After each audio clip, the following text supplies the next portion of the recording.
პირველ რიგში ძალიან აშკარა არის, რომ ამ არალეგიტიმურ ხელისუფლებას, რაც უნდა რომ გააკეთოს, არის ის, რომ ერთმანეთში აურიოს საჯარო მოხელის სტატუსი, რასაც უნდა აკეთებდეს საჯარო მოსამსახურე და საჯარო მოხელე და პარტიული მუშაკი.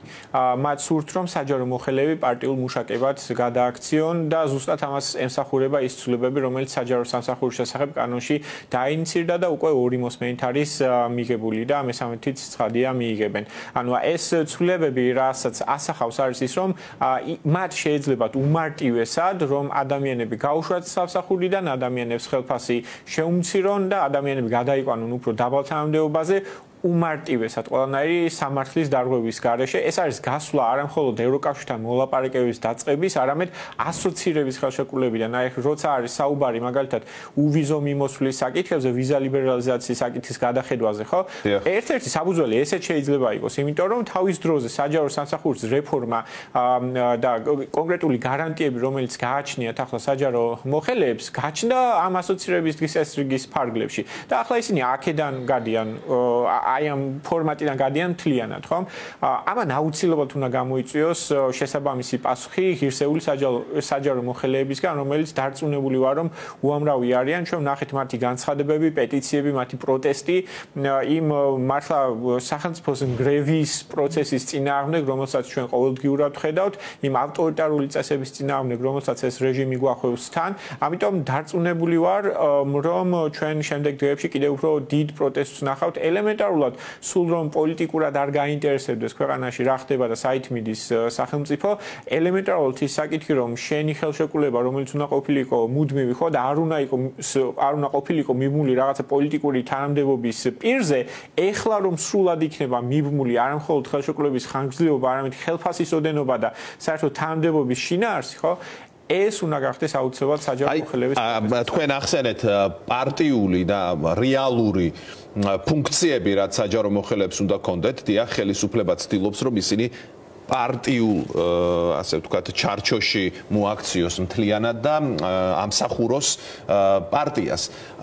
აი ამ თვალსაზრისით თუ შევხედავთ, როგორია სტრუქტურა საჯარო მოხელეების, როგორ ეყრდნობა მათ ივანიშვილი და როგორ შეიძლება მოიშალოს ეს საყრდენი ისე, რომ საჯარო მოხელეებმა ყველამ, ვისაც ეუბნებიან, რომ ის პარტიული მუშაკია და არა რეალური საჯარო მოხელე, გამოეცალოს ივანიშვილს.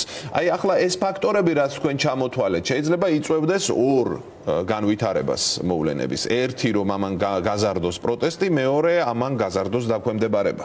რა უნდა მოხდეს, რომ აქ დაკარგოს ივანიშვილმა მხარდაჭერა და თუ აქ დაკარგა ივანიშვილმა მხარდაჭერა, ეს მისთვის იქნება უდიდესი დარტყმა. შეიძლება დაუჯდეს ძალაუფლების ფასად.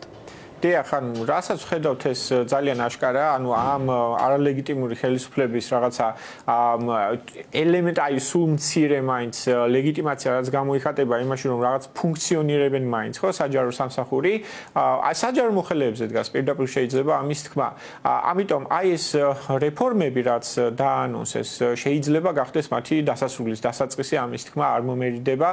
პირველ რიგში რაც ამით ჩანს არის ის, რომ დუმილის დრო საჯარო მოხელეებს უკვე აღარ აქვთ. ანუ თუ რომც ჩვენ ვერ გავიმარჯვოთ, ხო, დაუშვათ ერთი წამით და ქართულმა ოცნებამ მაინც შეძლოს ამ პროტესტის დათრგუნვა. ანუ ისინი, ვინც ახლა არიან გაჩუმებული, ვინც აქტიურად არ უჭერენ მხარს ოცნების ხელისუფლებას, ანუ ისინი იქნებიან პირველები, ვისაც თანამდებობებს დაატოვებინებენ, ვინცაც ესე გაცხრილავენ და გაწმენდნენ საჯარო სამსახურისგან, ის ხალხი აღმოჩნდება ჩვენს გვერდით. ეს უკვე ძალიან აშკარა გახდა. ამიტომ ამ ადამიანებს დღეს აქვთ არჩევანი, ან გაჩუმდნენ ისევ და დაელოდონ რაღაცა გარდაუვალს მათთვის, ან ამოიგონ ხმა, დადგნენ ქართული ხალხის გვერდით და დაიწყონ უკვე ხელისუფლების, ამ არალეგიტიმური ხელისუფლების წინააღმდეგ ბრძოლა. ეს შეიძლება განხორციელდეს სხვადასხვა მეთოდებით. პირველი, რაც ყველაზე მარტივი არის, ეს არის მათი მხილება იმ კორუფციულ სქემებში, რომელიც უკვე ფაქტობრივად გაჯდა ყველა სამსახურში სამწუხაროდ და ეს კორუფცია შეესია, სენი დაბრუნდა ჩვენს საჯარო სამსახურებში. აი ამის მხილება შეიძლება იყოს ყველაზე მარტივი გზა ხალხამდე იმის მიტანა რეალურად იმ ინფორმაციის რაც ხდება.